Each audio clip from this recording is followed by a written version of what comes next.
Hundreds and thousands of pilgrims had braved the cold and rain overnight to better see and hear the Pope. Many seeking more than just spiritual guidance. There were Colombians internally displaced by decades of civil war who came to Ecuador to thank the Pope for his offer to help mediate in their conflict.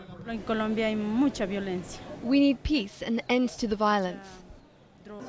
The Pope spoke out forcefully against war and violence that's ravaging not just parts of Latin America, but the world, in a clear allusion to ISIL, which has executed scores of Christians. While in the world, especially in some countries, various forms of war and conflict reappear, we Christians insist on our proposal to recognize the other, to heal injuries, to construct bridges, to strengthen ties.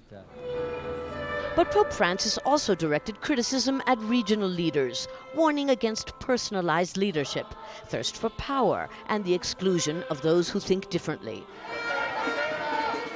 Ecuador's President Rafael Correa, for example, has been the target of mass protests in recent months against plans for steep tax hikes.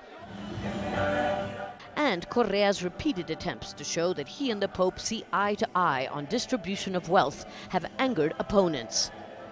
It's a truce during the stay of the Pope, but I think that next Wednesday, when he leaves, probably demonstrations will be again on the streets. Which is why the Pope spoke out over and over about unity and the need for dialogue in a Latin America increasingly polarized along ideological lines. In Ecuador, Pope Francis has been speaking for the first time in his own language, in his own continent.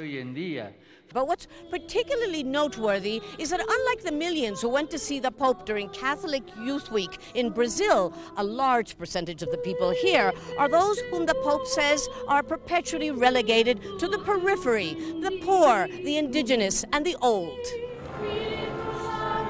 The same people whom he says are the greatest victims of violence, intolerance, and abuse of political and economic power.